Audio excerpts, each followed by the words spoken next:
Hello everyone, today we are taking a look at Parallel. What the fuck is this called again? I've done this intro so many times. Now, I've already played the game. This intro is being recorded after I've played the game. The footage that you see of me playing a game, there's going to be no commentary on it. It's actually a very, very short introduction. It's called episode 1, so I'm assuming there will be some more coming along the way. However, just a brief sort of introduction about the game. It's clearly inspired by Silent Hill 1 and 2 predominantly. The thing about this game is someone has clearly been inspired to make this game based on their love of Silent Hill. And that's fine. You know, I draw inspiration from people and different things on a daily basis, but they don't necessarily always translate into a good idea, shall we say. So what we'll do is we will analyze the game after you've seen the gameplay. And before you see the gameplay, I'd like you to check out this sponsor. Introducing Rogue Energy. Rogue Energy make natural energy drinks. As you can see here, we've got watermelon, we've got strawberry kiwi, we've got starter kits as well, which are currently on offer with 35% off. You get the 7 sachet starter kit with your own shaker. And to make it extra interesting for you guys, if you head over to the shop, choose what you like, go to checkout, go to discounts, and type in Be Grim and click apply. As you can see, you will get your discount. Who doesn't love a discount? So for all your energy drink needs, head over to rogueenergy.com and remember to use code BGRIM to get yourself an additional 10% off. Thanks again to Rogue Energy for sponsoring this video. I hope you enjoy. Oh, and one other thing. This game is really loud, so that's one of the many reasons why I didn't actually talk during this game, because you would never have heard me, so just bear that in mind.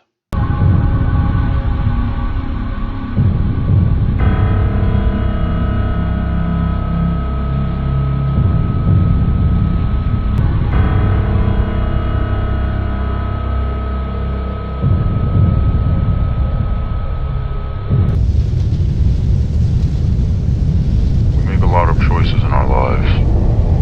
Blindly. These choices not only directly affect us,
this has been Parallel Chronicles Episode 1. Now, if we just go back for a second and talk about this game for when I sort of did the brief introduction, you'll remember I said that it doesn't necessarily always translate into a good idea. It's good to have inspirations, and it's good to feel inspired by different people, different creators. But this, like I said, just there's something about it just hasn't translated well. The tank controls, obviously you got your W and S to move forward and backwards. To rotate the character, you think it would be just your normal run-of-the-mill A and D. No, they've used the mouse, for crying out loud. You have to turn the mouse to move your character. Now, you don't have to revolutionize controllers to make your game different. You just need to make it functional and enjoyable. This game was incredibly difficult to control. It was so difficult to control that I'm absolutely amazed I took no damage. It also did not inspire me to get close to the enemies, to sort of take a decent look at the enemies. And again, you know, it's so difficult to even see them in the first place. Now, I know at the beginning it sort of threw up a warning about, oh, put your gamma up higher and, you know, use headphones and stuff. But there was no options menu for that. So I don't know where and how I would have done that. And I think when you're an indie developer and stuff and you're throwing stuff in folders and people want to check stuff out, they're not always going to know how to, you know, change BAT files or INI files. And that's very important. So obviously you need to have a decent game menu for that. The second thing, obviously, the left mouse click is also interact with everything in the world. Fine, not a problem since it's being used to turn, so why the hell not? My issue comes with the fact that it's also the attack button. So you go to attack an enemy as soon as you come out the door. What happens? You go back through that door, and it's very frustrating. So again, you know, you have a right mouse key that if you're really, really set on using that right mouse key, the mouse in general, use the right mouse key, because I'm using my left mouse key to open the sodding doors. Which brings me on to my final point. I just ran through doors. There was one bit of lore that I found, and it was something to do with some woman called Linda. And if there was any sort of wrap up and conclusion to episode 1 at the end, I couldn't bloody read it because you had black text on a static black background, and you can really struggle to make that out. So not the best choice for design, I would have said. I think if you're going to do that, you need to have more colorful text, and the text doesn't need to animate, it just needs to be static, you know. So yeah, whilst I really appreciate the effort that you've probably gone through to make something as close to Silent Hill as possible. You know, I'm a massive Silent Hill fan. I've grown up playing them since the PlayStation 1. I've played them all, completed them all. You know, when I saw this, I was really eager to play for it. You know, it looked really good. Honestly, I'm filled with a lot of disappointment, and you know, I hope that you listen to this. If you do end up watching the video, and I hope you do take some of this away, because I would love to play episode 2, and I would love to see a lot of these things being changed, not just for me but for you as well, because I feel like this is the sort of thing that if you are really adamant in going to be a game developer, then you need to be able to take criticism, and you need to be able to take feedback, and you need to be able to be very constructive with that feedback. So take it on the chin. See what you can do, and hopefully episode 2 is going to be a lot better, because despite the playthrough, I'm going to keep an eye on it, because I like where your head's at and I like the direction that you're going. You just need to fill it with stuff, and you need to fill it with more user-friendly controls. There needs to be a menu. You need to give the player info on what's going on around them so that they can enjoy the story. Games are a form of escape from the crap that some people live on a day-to-day basis. So yeah, thank you very much for watching. I hope you've enjoyed this video. I hope you don't think I've been too harsh on this game, but you know, I play a lot of games, and I give a lot of feedback to many different people, and some of them really do listen. Some of them do go away and make a lot of changes in it, and it makes the whole thing a lot more, enjoyable. And in the end, then I'm more happy to sort of praise it and shout about it and share with other people. So we will see you in the next video. Ta ta.